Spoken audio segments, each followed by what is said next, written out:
મારા વિદ્યાર્થી મિત્રો, કેમ છો તમે બધા? હવે આજે આપણે 8મું ચેપ્ટર ભણવાના છીએ, આનુવંશિકતા. હેલો, કેમ છો તમે બધા? મજામાં તો છો ને? આજે આપણે ભણવાના છીએ ચેપ્ટર 8, આનુવંશિકતા. કોનુવંશિકતા? આનુવંશિકતા. હવે આપણે જોઈએ કે આનુવંશિકતા છે શું અને આ ચેપ્ટરની અંદર આપણે શું શું ભણવાના છીએ. આ ચેપ્ટર આપણા બાયોલોજી એટલે કે જીવ વિજ્ઞાન એનું છેલ્લું ચેપ્ટર છે, આખરી ચેપ્ટર છે.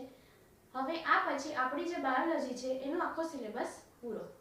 આનુવંશિકતા જે છે એ ચેપ્ટરની અંદર આપણે મેન્ડલ વિશે ભણવાના છીએ. હવે મેન્ટલ વિશે નહીં, મેન્ડલ વિશે. મેન્ડલ એક એવા વૈજ્ઞાનિક કે જેમણે એક નવી શોધ કરેલી, એક પ્રયોગ કરેલો. આમનો જે આખો પ્રયોગ છે એ આપણે ભણવાના છીએ, પ્લસ લિંગ નિશ્ચયન ભણવાના છીએ. આ જે બે પ્રશ્નો છે એ આખા ચેપ્ટરનું હાર્દ છે. હાર્દ એટલે કે આપણે એમ કહી શકીએ કે ચેપ્ટરનું હૃદય છે. એની અલાવા એવા કોઈ પણ પ્રશ્નો આવી શકે નહીં. આની વ્યાખ્યા અને અમુક બેસિક સમજૂતી જે ચેપ્ટરની અંદર આપેલી છે એ જરૂરી છે. હવે આનુવંશિકતા શું છે અને એની વ્યાખ્યા, સરળ વ્યાખ્યા શું છે એ જોઈએ. આનુવંશિકતા. હવે આનુવંશિકતામાં આપણે ફક્ત વંશિકતાને જોઈએ. વંશિકતા. હવે તમે સમજી શકો એટલા મોટા તો છો જ કે વંશ કોને કહેવાય. પેઢી દર પેઢી જે આગળ વધે તેને વંશ કહેવામાં આવે છે. પરંતુ અહીં તમારે એ જાણવું પણ જરૂરી છે કે પેઢી દર પેઢી આનુવંશિકતા કેવી રીતે છે. એક પેઢી દ્વારા બીજી પેઢીને જે વારસામાં લક્ષણો આપવામાં આવે તે છે આનુવંશિકતા. હવે આ એની વ્યાખ્યા પણ છે. આનુવંશિકતા એટલે પિતૃ પેઢી દ્વારા, અથવા તો તમે એવું લખી શકો કે પિતૃ પેઢી દ્વારા જે સંતાન પેઢી છે અથવા તો એક પેઢી દ્વારા બીજી પેઢીને વારસામાં મળતા લક્ષણોને આનુવંશિકતા કહે છે. હવે આપણે આજુબાજુ જોઈએ તો ઘણી વખત આપણે એવું સાંભળ્યું છે કે આ છોકરી તો એની માતા જેવી છે, આ છોકરો એના પિતા જેવો છે, આ છોકરો એના દાદા જેવો છે, આ છોકરી એની દાદી જેવી છે. આવું ઘણી વખત આપણે સાંભળતા હોઈએ છીએ કે તમારા વિશે પણ એવું કહેતા હશે કે તમે તમારા મમ્મી પર ગયા છો, પપ્પા પર ગયા છો, આ રીતની વાત, કે તમારી આંખ આના જેવી છે, તમારા વાળ આના જેવા છે. આવું તમે ક્યારેક ને ક્યારેક તો સાંભળ્યું હશે ને, તમારો સ્વભાવ આના જેવો છે. આ બધી જે વાતો છે એ આનુવંશિકતા પર ડિપેન્ડ કરે છે. હવે હું તમને સીધી અને સરળ ભાષામાં કહું. આપણે છેલ્લા ચેપ્ટરની અંદર ભણ્યા પ્રજનન વિશે. પ્રજનન વિશે ભણવા પછી આપણે એ તો સમજી ગયા કે આપણા જેવા મનુષ્યોની અંદર, આપણા જેવા જેટલા મનુષ્યો છે એમની અંદર સ્ત્રી અને પુરુષ આ રીતે બે લિંગો દ્વારા પ્રજનન કરવામાં આવે છે. એટલે આ કેવું પ્રજનન છે? આ છે લિંગી પ્રજનન. હવે આ જે લિંગી પ્રજનન છે એની અંદર સ્ત્રી અને પુરુષ બંને ભેગા મળીને બંનેનો અંશ એ એક બાળકની અંદર જોવા મળે છે. એ કેવી રીતે આપણે લિંગ નિશ્ચયનમાં સમજવાના છીએ. અને ડીએનએ વિશે પણ આપણે સમજવાના છીએ આ ચેપ્ટરની અંદર. અહીં તમને સમજવાનું છે કે આનુવંશિકતા કેવી રીતે જોવા મળે છે. આપણે સૌપ્રથમ આનુવંશિકતા સમજવા પહેલા અમુક બેસિક વસ્તુ જાણી લઈએ અને ડીએનએ વિશે માહિતી મેળવી લઈએ. ડીએનએ એટલે શું? ડીએનએ નું ફૂલ ફોર્મ છે ડાયોક્સી ન્યુક્લિક એસિડ. હવે આ જે ડીએનએ છે એ શાનું બનેલું છે? એ પ્રોટીનનું બનેલું છે. આપણા શરીરમાં પણ ડીએનએ છે. દરેક વ્યક્તિના શરીરમાં ડીએનએ હોય છે. અને સૌથી વધારે અચંભાની વાત એક તમને એ લાગવી જોઈએ કે દરેકનું ડીએનએ અલગ અલગ હોય છે. દરેક વ્યક્તિ, દરેક માનવનું ડીએનએ અલગ અલગ હોય છે. અને આ ડીએનએ, ધારો કે તમે એક જ ઘરમાં, તમે અને તમારી બહેન ભાઈ આ રીતે બે ભાઈ બહેન હોય, એ સગા ભાઈ બહેન હોવા છતાં એ બંનેનું ડીએનએ અલગ હોય. અને આ વાસ્તવિકતા છે. દરેક અલગ અલગ વ્યક્તિનું જે ડીએનએ છે એકદમ અલગ અલગ હોય છે અને આ ડીએનએ થી આપણે અમુક વખત જ્યારે મિસ્ટ્રી વાળા સિરિયલ આ બધું જોતા હોઈએ જેમ કે સીઆઈડી વગેરે, એની અંદર આપણે શું જોઈએ છે કે જે ખૂની છે એને આપણે ડીએનએ ટેસ્ટ કરતા હોઈએ છીએ ને આ બધું આપણે જોઈએ છીએ અને આ ડીએનએ ટેસ્ટ મેચ થઈ જાય એટલે એમને ખબર પડી જાય કે ચાલો આ ખૂની છે, એનું ડીએનએ એ હવે ડીએનએ જે છે એ લોહીથી, વાળથી અથવા તો આપણા મોંની અંદર જે થૂક આવેલું છે કે લાળ એનાથી થઈ શકે છે. એક વાળ, વિચાર કરો, એક વાળથી પણ આખા ડીએનએ ની છાપ મળી જાય છે અને ડીએનએ ની ખબર પણ પડી જાય છે. તો હવે આપણે આનુવંશિકતા કેવી રીતે આવે છે એ સમજવાના છે. સ્પેસિફિકલી આ કોઈ ચોપડીની અંદર મેન્શન કરેલું નથી, એક અલગ ટોપિક તરીકે નથી એને તારવેલો, પણ આપણે સમજવું જરૂરી છે કારણ કે આનુવંશિકતાને આપણે ડિટેલમાં ભણવાના છીએ. હવે સ્ત્રી અને પુરુષ બંને, સ્ત્રી હોય અને પુરુષ હોય તો એ બંને આ અંડપિંડ, સ્ત્રી દ્વારા અંડપિંડ અને પુરુષ દ્વારા શુક્રકોષ, અંડકોષ અને શુક્રકોષ બંનેનું જ્યારે મિલન થાય ત્યાર પછી જ ગર્ભધારણ થઈ શકે છે અને ત્યાર પછી જ કોઈ પણ બાળકનો જન્મ થઈ શકે છે. હવે આ સમયે પુરુષમાંથી જે શુક્રકોષો જાય છે એ શુક્રકોષો કંઈક આવા દેખાય છે. આગળની તરફ આવી રચના આવેલી હોય છે અને પાછળ આ પૂંછડીનો ભાગ હોય છે. આ પૂંછડીના ભાગનું કાર્ય માત્ર એટલું જ છે કે જે શુક્રકોષ છે એ પૂંછડીના હલનચલનથી વધારે ઝડપથી આગળ વધી શકે અને એ સંચલન માટે જ આ શુક્રકોષમાં આ પૂંછડીનું કામ મહત્વનું છે. બાકી આ જે આગળનો ભાગ છે એની અંદર રહેલા છે ડીએનએ ના તત્વો. હવે કારણ કે અંડપિંડ જે છે એની અંદર માતાનું ડીએનએ રહેલું છે, કારણ કે ડીએનએ એ માતાના અંડપિંડમાં બને છે. જે અંડકોષ છે એ ક્યાં બને છે? માતાના અંડપિંડમાં. તો સ્વાભાવિક છે કે એ અંડપિંડની અંદર અને એ અંડકોષની અંદર પણ ડીએનએ ના અંશો તો રહેવાના જ છે. અને પુરુષ દ્વારા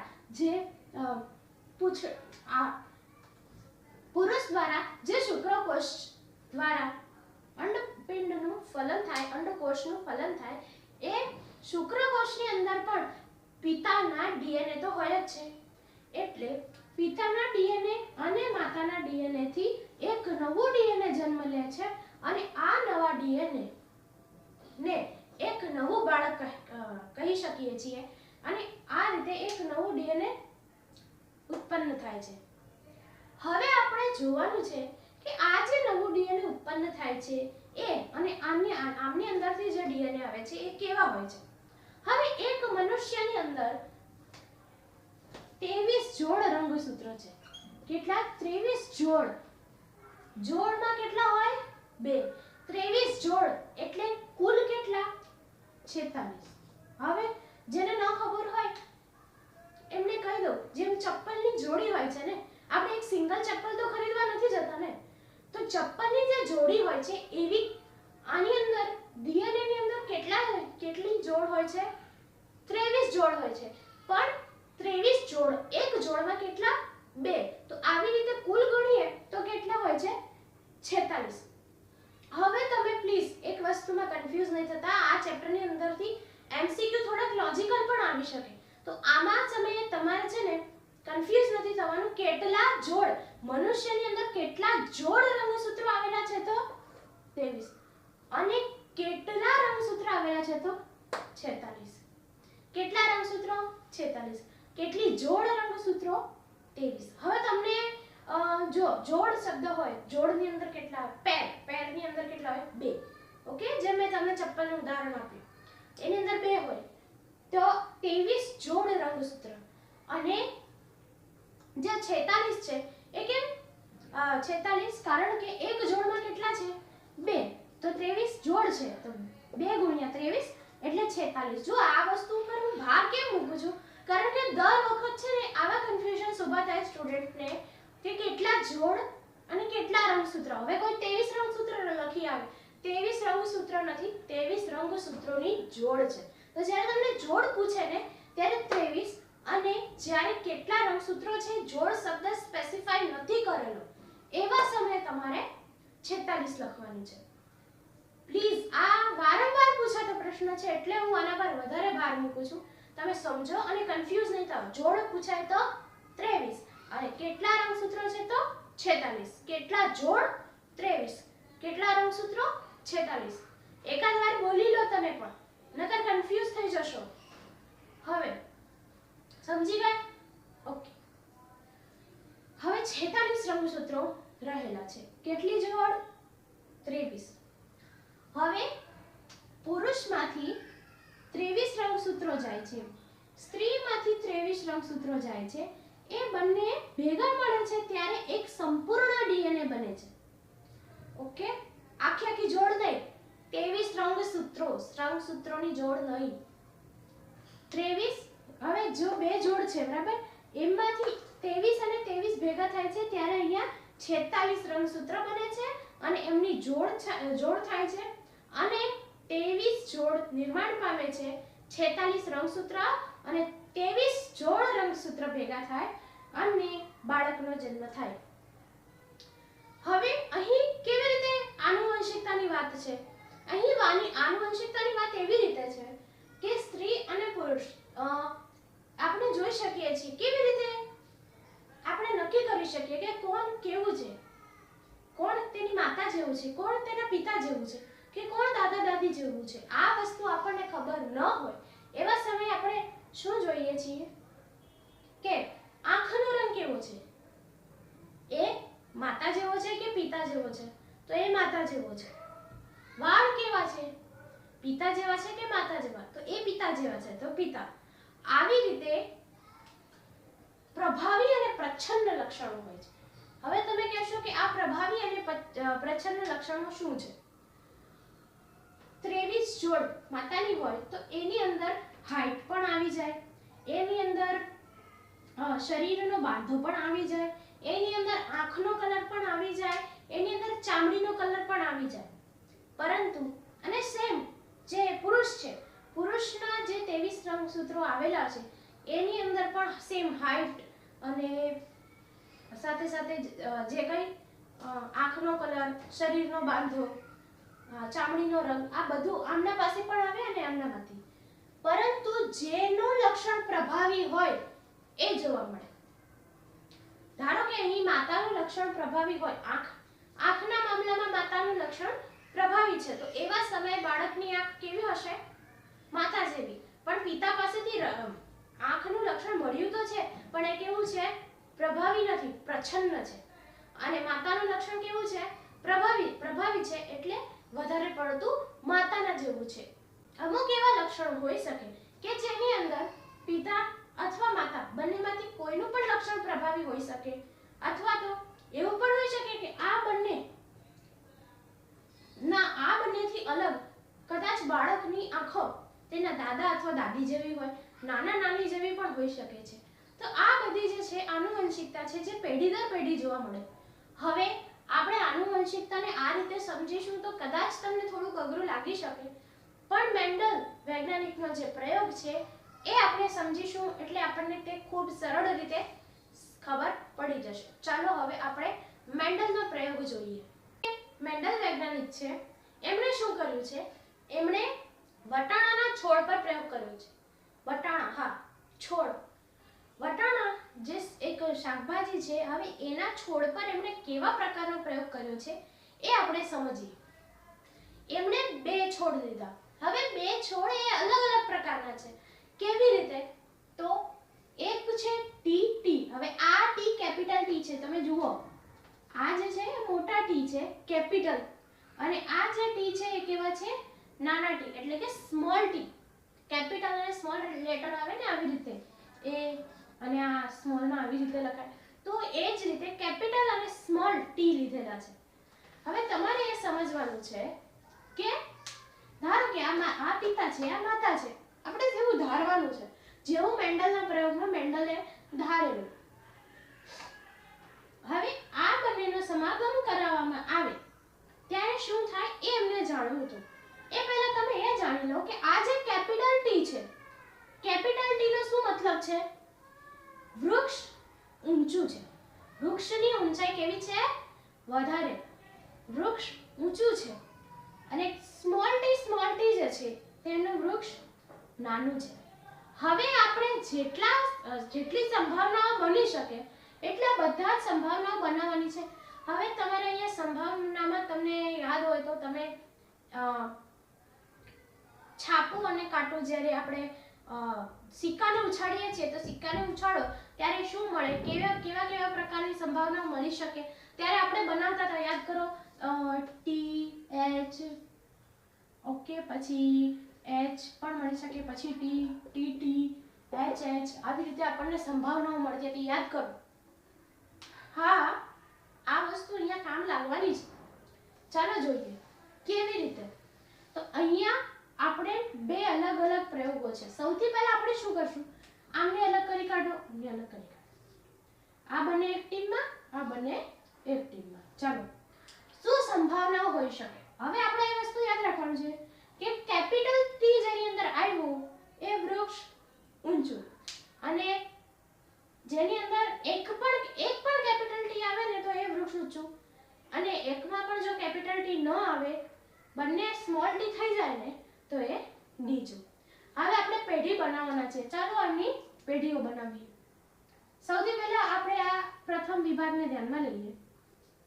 આ વાળો જે ટી છે ને એને પહેલા આની સાથે નાખી એટલે મોટો ટી નાનો ટી. આ એક સંભાવના મળી ગઈ તમને, મોટો ટી આ નાનો ટી. પછી બીજી સંભાવનામાં પણ શું છે? આને મોટા ટી ને આ બીજા નંબરના નાના ટી સાથે. ઓકે, પછી બીજું શું છે? હવે આ આમનું ચેપ્ટર ખતમ. હવે આમનું શરૂ. આ મોટા ટી ને નાના ટી સાથે નાખો. ઓકે, અહીંયા આપણે સ્મોલ ટી પહેલા લખીએ. Okay, small T capital T. હવે આમને આમની સાથે નાખો. Small T capital T. Okay, હવે તમે જોઈ લો કે આની અંદર કેપિટલ ટી ટી ટી. ચારે ચાર ની અંદર ટી છે. એનો મતલબ ચારે ચાર જે છોડ છે એ કેવા છે? ઊંચા છે. હવે તમે જરાક આ રીતે નહીં લખતા. તમે આ જો આમ દર્શાવો ને તો આ થોડું લીટા છે એ નહીં કરતા, અને આને તમે આકૃતિમાં લીટા પાડીને આ રીતે દર્શાવી શકો છો. અહીંયા તમે ટી અને લખી દીધું, પછી આમ. ઓકે, આ રીતે જેમ તમે પેઢી વૃક્ષ બનાવતા હતા નાના હતા ત્યારે, પેઢીનું કેવું વૃક્ષ બનાવતા હતા, અંકલનું આંટીનું નામ ને એવી રીતે આખું વૃક્ષ બનાવતા હતા, એવી રીતે તમે આ દર્શાવજો તો સુવ્યવસ્થિત લાગશે. હવે જોઈ લો શું આપણને મળ્યું. એક તો ટી, સ્મોલ ટી. ઓકે, આ બંને સેમ જ સંભાવના છે એટલે અહીંયા આપણે આને કાઢી મૂકીએ, અને અહીંયા સ્મોલ ટી કેપિટલ ટી એટલે અહીંયા શું છે? આ ચાલો, આ બંને સેમ સંભાવના છે એટલે એમને કાઢી નાખીએ. હવે જે મળ્યા છે એમને ભેગા કરી, એમનું સમાગમ કરીને કેવી પેઢીઓ મળે એ જોઈએ. આ બંને કેવા છે? તમને યાદ છે ને? આ બંને વ્યક્તિઓ કેવા છે? આ બંને વૃક્ષો કેવા છે? લંબાઈમાં ઊંચા. કેમ કે જે કેપિટલ ટી છે બંનેની પાસે છે. ઓકે, બંનેની પાસે કેપિટલ ટી છે એટલે બંને ઊંચા છે. હવે આપણે જોઈએ કે જ્યારે આપણે તેમનો સમાગમ કરાવીએ ત્યારે આપણને કેટલા ઊંચા ને કેટલા નીચા મળે. T, capital T, small T, capital T. હવે તમે એક વસ્તુને ધ્યાનમાં રાખો. ચલો કે આ જે કેપિટલ ટી છે કેવું લક્ષણ છે? તે પ્રભાવી લક્ષણ છે, અને જે સ્મોલ ટી છે કેવા લક્ષણ છે? એ પ્રચ્છન્ન લક્ષણ છે. ઓકે, હવે જોઈએ કેપિટલ ટી. પહેલી સંભાવના પહેલા કેપિટલ ટી ને લઈને આની અને આની સાથે મૂકી દઈએ. Capital T, small T. Okay, આનો ચેપ્ટર ખતમ. કેપિટલ ટી આનો ચેપ્ટર ખતમ. હવે સ્મોલ ટી ને લઈને આની સાથે મૂકીએ. સ્મોલ ટી પહેલા small T, capital T. Okay, સમજી ગયા? હવે અહીંયા તમે જોઈ લો આ બંને કેવા છે? ઊંચા છે. બંને વૃક્ષ ઊંચા છે, બંને છોડવા ઊંચા છે, પણ એમના સમાગમથી બને છે એમાં ચલો આ ટી છે ઊંચું છે, બંને ટી છે ઊંચું છે, બંને સ્મોલ ટી છે, એટલે આ કેવા છે નીચા, અને આમાં ટી છે એટલે આ પણ ઊંચું છે. ઓકે, આ નોર્મલ છે. પણ અહીં આપણને શું મળે છે? બે નીચા જોવા મળે છે. એટલે કે પ્રચ્છન્ન અને પ્રભાવી લક્ષણ હોય તેમ છતાં આવનારી પેઢીમાં, જેમ કે અહીંયા જુઓ, હવે તમે એને લખો ત્યારે કેવી રીતે લખવાનું? આ આકૃતિ તો દોરવાની, તમારે દોરવાની જ. અને તો તમને વૃક્ષ કંઈ દોરતા આવડતું હોય ને તો આમ છોડ જેવું બી દોરી નાખજો. પણ હવે તમારે અહીંયા શું તમે કહી શું શકો કે જ્યારે 50% એટલે કે એક ઊંચો અને એક નીચા છોડને સમાગમ કરવામાં આવે ત્યારે પ્રથમ પેઢીમાં બધા જ છોડ, આપણે ચારે ચાર કેવા મળેલા? ઊંચા. બધા જ છોડ ઊંચા મળે છે, પરંતુ જ્યારે તેમનો સમાગમ કરવામાં આવે ત્યારે આપણને માત્ર કેટલા? 1, 2 અને 3. એટલે આપણે પર્સન્ટેજ કાઢવા હોય તો એટલે કે 75%, માત્ર 75% જ ઊંચા જોવા મળે છે, બાકીના 25% છોડ કેવા જોવા મળે છે? નીચા. જો કે એમના પિતૃની અંદર તો કેવા લક્ષણો પ્રભાવી છે? કેપિટલ ટી પ્રભાવી હોવાના કારણે એમની અંદર કેવા લક્ષણો પ્રભાવી છે? એમની અંદર ઊંચાઈવાળા લક્ષણો પ્રભાવી છે. તેમ છતાં આપણને શું જોવા મળે છે કે આપણે જ્યારે બીજી પેઢીમાં જઈએ છીએ ત્યારે આ પ્રથમ પેઢી, દ્વિતીય પેઢી અને આ ત્રીજી પેઢી, તો પહેલી પેઢીના લક્ષણો બીજી પેઢીમાં પ્રચ્છન્ન હોય, અથવા તો આપણે કહીએ કે ન હોય. પહેલી પેઢીના લક્ષણો બીજી પેઢીની અંદર દેખાતા ન હોય, તેમ છતાં તે ત્રીજી પેઢીમાં આવી શકે. એનો અર્થ શું? એનો એ અર્થ કે પ્રથમ પેઢીના પ્રભાવી લક્ષણોને જ્યારે આપણે જોઈ શકતા હોઈએ, એની અલાવા જે પ્રચ્છન્ન લક્ષણો છે એ પ્રચ્છન્ન લક્ષણોના ગુણ પણ હજી તેમની અંદર રહેલા છે. પ્રભાવી અને પ્રચ્છન્ન જે બે લક્ષણો છે, એમાં પ્રભાવી લક્ષણો જે છે એ દેખાય છે, આપણે નરી આંખે તેમને જોઈ શકીએ છીએ, એની આપણને ખબર પડે છે. પણ જે પ્રચ્છન્ન લક્ષણ છે એ નાશ નથી પામતા. એ લક્ષણ પણ એની અંદર રહેલું તો છે જ, કે જે આવનારી પેઢીમાં ચોક્કસપણે જોવા મળશે. ઓકે, તો આ રીતે મેન્ડલનો આખો જે પ્રયોગ છે, જો તમે ચોપડીની અંદર એની અંદર આકૃતિ પણ આપેલી છે, એ આકૃતિ જે છે એવી આકૃતિ આપણે ન દોરી શકીએ, કારણ કે એ તો વાસ્તવિક જે છોડની આકૃતિ આપેલી છે. તેમ છતાં તમે એવી કોઈ આકૃતિ દોરવાનો પ્રયત્ન કરો, અને જો તમારી ડ્રોઈંગ સારી નથી તો પ્લીઝ તમે આકૃતિ ન દોરો, પણ આ રીતે લખી દો. અને જે ધારો કે આ પ્રભાવી લક્ષણ ટી છે, તો આ કેવું હશે? ઊંચું. તો તમારે એની નીચે ઊંચું એમ લખવાનું. અહીંયા નીચું છે તો નીચું આવું લખવાનું, અને અહીંયા પણ તમારે ઊંચું અને નીચું આ રીતે લખવાનું. તમે સમજી ગયા? ઓકે, નથી સમજ્યા તો આપણે ફરી વખત એક વખત સમજી લઈએ, ઉપરથી જોઈ લઈએ. મેન્ડલે શું કર્યું? વટાણાનો છોડ લીધો. વટાણાના છોડની અંદર એક એવો છોડ હતો કે જેના બંને કેવા છે? ટી, એટલે કે બંને કેપિટલ ટી છે. એટલે એમની અંદર શું જોવા મળે છે? વૃક્ષની ઊંચાઈ વધારે જોવા મળે છે. બીજું વૃક્ષ લીધું સ્મોલ ટી. હવે જે સ્મોલ ટી બંને છે એનો અર્થ કે બંને સ્મોલ ટી છે, એટલે કે જે વટાણાનું જે વૃક્ષ છે એની ઊંચાઈ કેવી છે? નાની છે. હવે આ બંનેનો સમાગમ કરાવતા કેટલા અલગ અલગ મળ્યા? આ બંનેનો સમાગમ કરાવતા એમ તો 4 મળ્યા, પરંતુ બે કેવા હતા? સમાન હતા. હવે આ જે સમાન હતા એમને કાઢી નાખી. આ જે અલગ અલગ લક્ષણો છે એમનો જ્યારે સમાગમ કરવામાં આવ્યો ત્યારે આપણને શું જોવા મળે છે? કે પહેલા તો આપણને બીજી પેઢીમાં એ જોવા મળે છે કે ભલે આમાંથી એક વૃક્ષ નીચું હતું, તેમ છતાં અહીંયા બીજી પેઢીમાં બધા વૃક્ષ ઊંચા જોવા મળે, બધા છોડવાઓ ઊંચા જોવા મળે છે. તેમ છતાં જ્યારે આપણે એ બંનેનો સમાગમ કરાવીએ ત્યારે આપણને માત્ર 75% વૃક્ષ જ ઊંચા જોવા મળે. કેટલા? 75% જ વૃક્ષ ઊંચા જોવા મળે, બાકી જે 25% એટલે કે 4 માંથી એક વૃક્ષ નીચું જોવા મળે. ઓકે, આ છે આખો મેન્ડલનો પ્રયોગ. અને આ રીતે આપણે સમજી શકીએ કે એવું હોઈ શકે કે આપણી અંદર માતા કે પિતાના લક્ષણો ન દેખાતા હોય પણ દાદા દાદીના પણ દેખાતા હોય, તો એની પાછળ શું કારણ છે? આ રીતે મેન્ડલનો પ્રયોગ વાસ્તવિકતામાં પણ થઈ શકે છે. એટલે ઘણી વખત આપણી આંખો આપણા દાદા દાદી જેવી હોઈ શકે. હાઈટની જ્યારે વાત કરતા હોઈએ ત્યારે હાઈટમાં આપણે આપણા દાદા દાદી પર ગયેલા હોઈ શકીએ છીએ.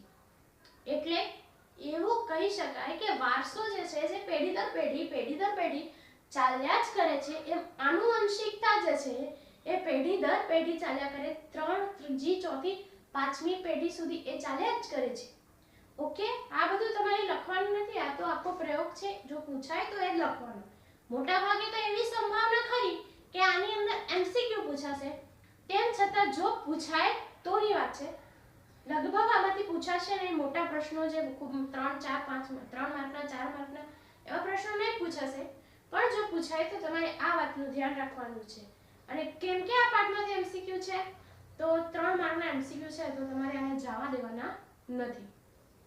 હવે આપણે જોઈએ કે લિંગ નિશ્ચયન કેવી રીતે થાય છે. ચાલો, લિંગ નિશ્ચયન સમજતા પહેલા છે ને મારે આપ સૌની સમક્ષ એક વાત મૂકવી છે કે ઘણા બધા એવા વિદ્યાર્થીઓ છે કે જે વિજ્ઞાનમાં પણ ગોખા મારે, ગોખણપટ્ટી કરે છે, એમ કે સારા માર્ક લાવવા હોય ચલો 4 માર્કના જેટલા પણ પ્રશ્નો છે એ બધા પ્રશ્નોને ગોખી નાખે છે.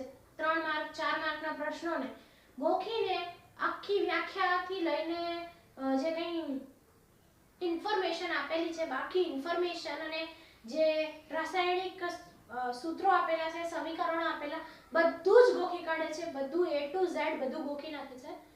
પણ આ ખોટું છે.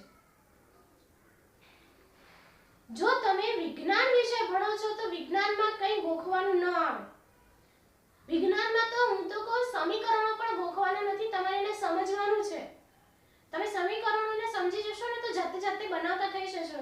આજે આપણે ભણી ગયા, આટલી વખત આપણે ભણી ગયા, સમજી ગયા, પ્રયોગ ભણી ગયા. આપણે છે ને પહેલા દિવસે જે પ્રયોગ ભણ્યા હતા ને, હું તમને કહું કે મેગ્નેશિયમમાં ઓક્સિજન મિલાવો તો મેગ્નેશિયમ ઓક્સાઇડ મળે, તો તરત તમારા મગજમાં એ વસ્તુ આવી જાય કે હા MgO Mg+O2 MgO. આ બધું સમજવાનું છે. પણ વિદ્યાર્થીઓ ગોખે છે અને આવા વિદ્યાર્થીઓને માર્ક પણ મળે છે. વાસ્તવિકતામાં ગોખણપટ્ટી જે છે એ લિમિટેડ કરી શકો. તમે નવું કરો તો જૂનું ભૂલી જાઓ, જૂનું કરો તો નવું પાછું ભૂલી જાઓ જે શીખ્યા હો તે. આવા સમયે તમે વિજ્ઞાન વિષયમાં તો ગોખણપટ્ટી નહીં જ કરો. સામાજિક વિજ્ઞાનમાં હોઈ શકે છે કે તમારે એક ટૂંક નોંધ છે તો 5 ટોપિક છે તો 5 ગોખવા પડે. સામાજિક વિજ્ઞાન છે તો એ તો એવો વિષય જ છે. ગણિતમાં તમને ફોર્મ્યુલા ગોખવા પડે. વિજ્ઞાન વિષય કોન્સેપ્ટ પર ચાલે છે. ગણિત વિષય જે છે એ શાના પર ચાલે? એના સમીકરણો, એના જે ફોર્મ્યુલા હોય છે ને, જે કરવાની રીત હોય છે, જે આપણે શું કહીએ કે સૂત્ર. ગણિત વિષય સૂત્ર પર ચાલે છે, એવી રીતે વિજ્ઞાન વિષય છે ને કોન્સેપ્ટ પર ચાલે છે. એને તમારે પકડવાના છે. તમે ગોખણપટ્ટી કરો એ બરાબર નથી. તમે એને સમજવાનો પ્રયત્ન કરો, પોતાના શબ્દોમાં લખવાનો પ્રયત્ન કરો. પછી તમને માર્ક કેમ ન મળે? જો તમે સમજી ગયા હો તો વ્યવસ્થિત લખો, તમારા શબ્દોમાં વ્યવસ્થિત રીતે લખો. વિજ્ઞાનના જે શબ્દોનો પ્રયોગ કરવામાં આવ્યો છે એ શબ્દોનો પ્રયોગ કરો. ગોખણપટ્ટી એ વિજ્ઞાન વિષય માટે સાવ અનુકૂળ નથી. હવે આપણે આગળ વધીએ અને લિંગ નિશ્ચયની જે પ્રક્રિયા છે એને સમજીએ. તો જે લિંગ નિશ્ચયન છે એ કેવી રીતે થાય? આપણે જાણીએ છીએ કે ભાઈ મનુષ્ય જ્યારે પ્રજનન કરે તો સ્ત્રી અને પુરુષ એમ બંને ભેગા મળીને કરે ત્યારે તે લિંગી પ્રજનન છે. તો આવનારું બાળક જે છે એ લિંગમાં એ સ્ત્રી હશે કે પુરુષ હશે?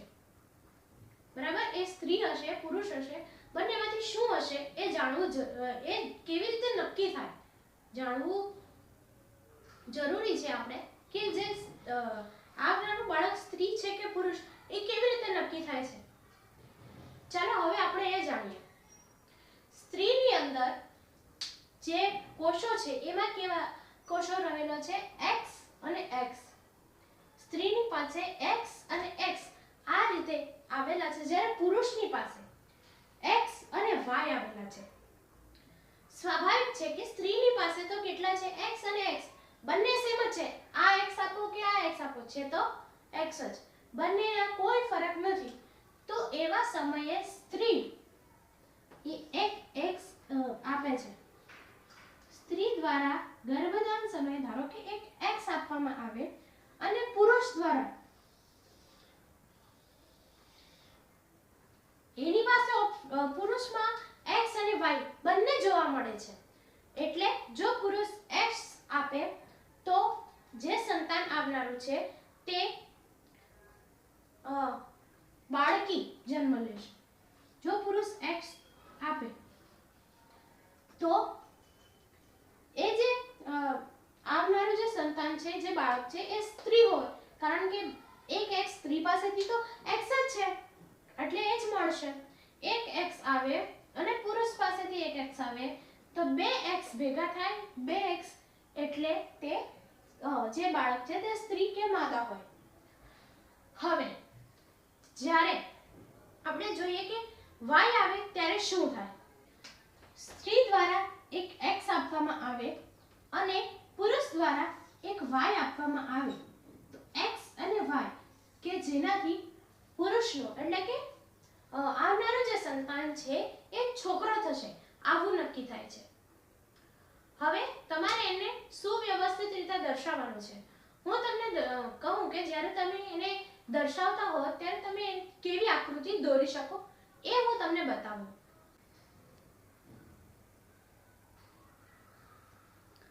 તમે જોઈ શકો છો કે અહીંયા xy, xx અને xy છે. બંનેમાં માતા દ્વારા x આપવામાં આવે છે. નર દ્વારા જ્યારે y આપવામાં આવે ત્યારે નરનો જન્મ થાય છે અને જ્યારે x આપવામાં આવે ત્યારે માદાનો જન્મ થાય છે.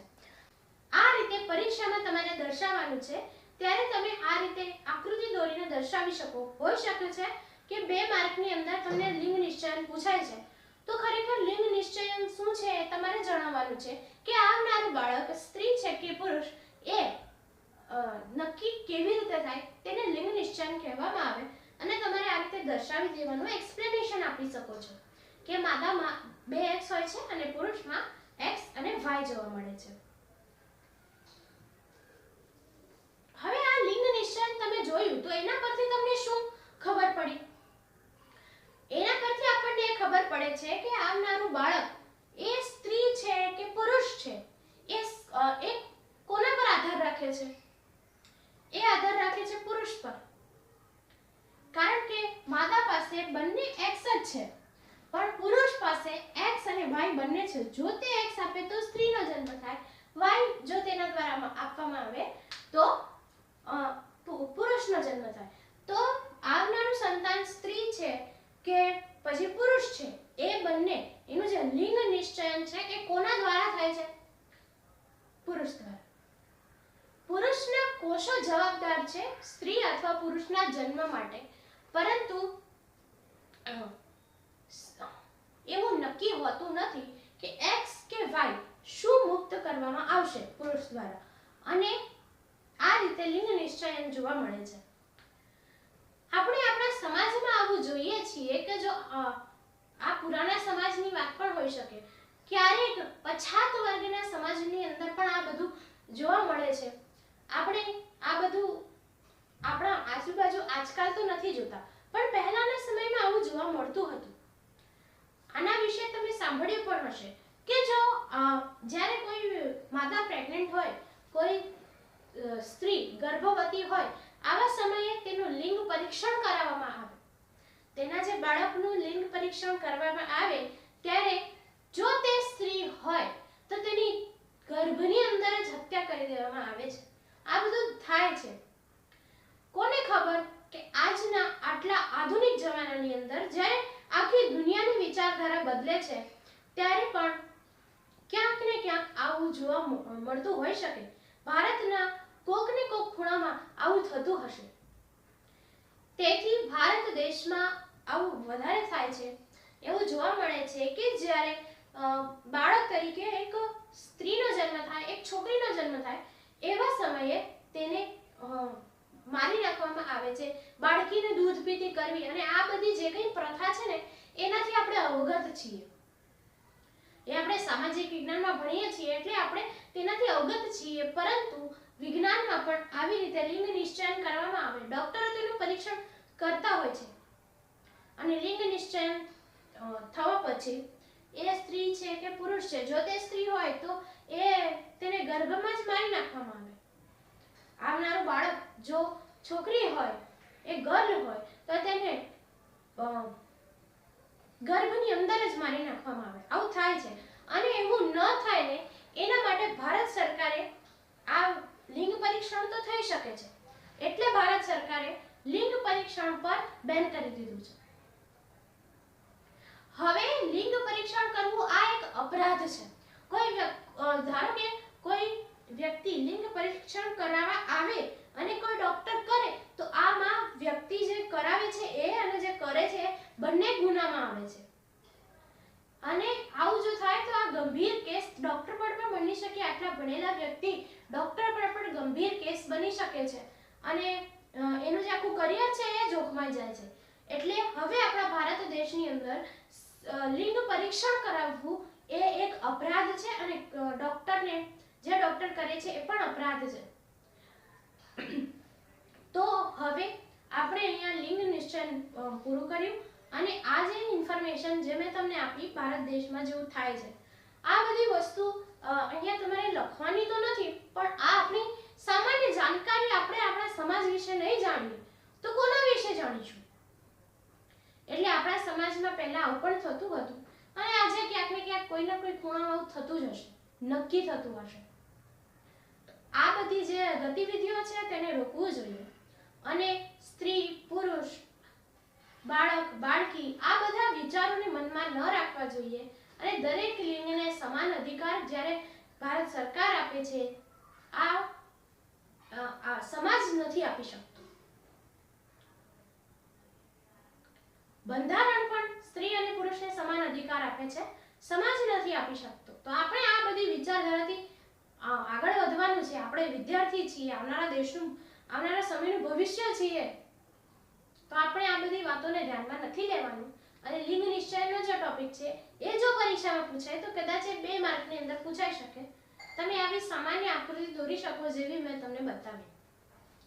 તો અહીંયા આપણું આ જે ચેપ્ટર છે એ પૂરું થાય છે. તમે કહેશો આ શું આટલી જલ્દી?